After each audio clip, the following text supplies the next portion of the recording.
돈으로 행복을 살 수 있을까요? 많은 사람들이 안 된다고들 하죠. 하지만 어쩌면 우리가 그 방법을 그냥 몰랐던 건 아닐까요? 오늘 돈을 진짜 행복을 위한 도구로 만드는 그 청사진 한번 같이 그려보려고 합니다. 사실 돈이라는 게 우리 삶 거의 모든 곳에 영향을 미치잖아요. 그런데 이 문장에서처럼 대부분의 사람들은 돈에 대한 결정을 내릴 때 두려움이랑 불확실성 속에서 헤매곤 하죠. 바로 이 보편적인 불안감, 이게 바로 오늘 우리가 풀어보려는 숙제입니다. 자, 그래서 재정적인 평화를 누리는 삶을 우리가 직접 한번 설계해 보는 거죠. 오늘 이 5가지 핵심 단계를 통해서 그 청사진을 차근차근 완성해 보겠습니다. 자, 그럼 진짜 본격적으로 시작해 볼까요? 생각해 보세요. 모든 위대한 건축물은 결국 단단한 기초에서 시작되잖아요. 부에 있어서 그 기초는 다른 게 아니라 바로 우리의 마음가짐입니다. 유명한 책이죠. 부자 아빠, 가난한 아빠의 핵심 아이디어가 바로 이거예요. 우리는 지금 돈을 위해서 일하고 있나요? 아니면 돈이 우리를 위해서 일하게 만들고 있나요? 이 관점의 전환, 여기서부터 모든 게 시작됩니다. 이게 마치 개인적인 리더십 같은 거예요. 재정적인 성공이나 실패, 그 모든 게 전적으로 리더, 그러니까 바로 나 자신에게 달려있다고 생각하는 거죠. 이게 바로 극한의 오너십입니다. 외부 환경이나 다른 사람을 탓하는 대신에 모든 결과에 대한 책임을 온전히 내가 지는 그런 마음가짐 말이죠. 브레네 브라운이 말하는 것처럼 이 여정에는 용기가 필요해요. 근데 그 용기라는 게 두려움이 없는 상태를 말하는 게 아니에요. 오히려 결과를 통제할 수 없을 때에도 그 불확실성과 취약함을 기꺼이 마주하고 앞으로 나아가는 거죠. 바로 그 용기가 우리를 진짜 성장하게 만듭니다. 자, 이렇게 올바른 마음가짐이라는 기초를 다졌다면 이제 그 위에 튼튼한 골격을 세울 차례입니다. 우리를 위해서 알아서 자동으로 작동하는 시스템을 설계하는 거죠. 라밋 세티가 아주 간단한 4단계 시스템을 제시하는데요. 이게 바로 재정 자동화 시스템이에요. 이걸 한번 구축해두면 일상적인 스트레스나 이거 어떡하지? 하는 결정의 필요를 확 줄여주죠.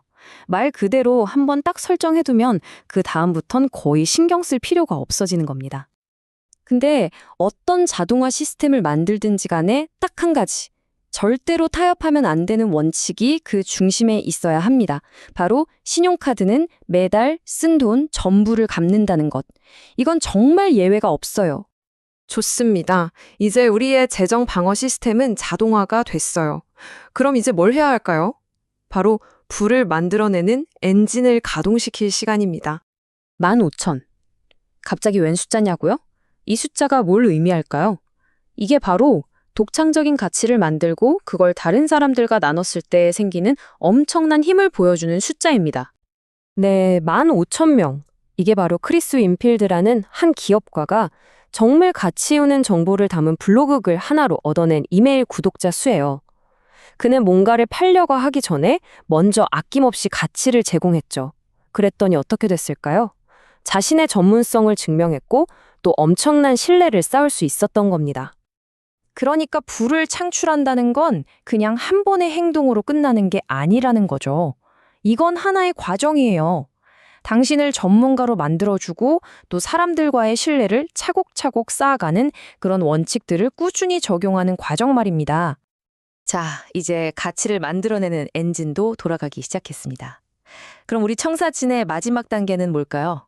바로 우리가 쌓아 올린 자산이 장기적으로 안전하게 성장할 수 있도록 튼튼한 방어벽을 세우는 겁니다.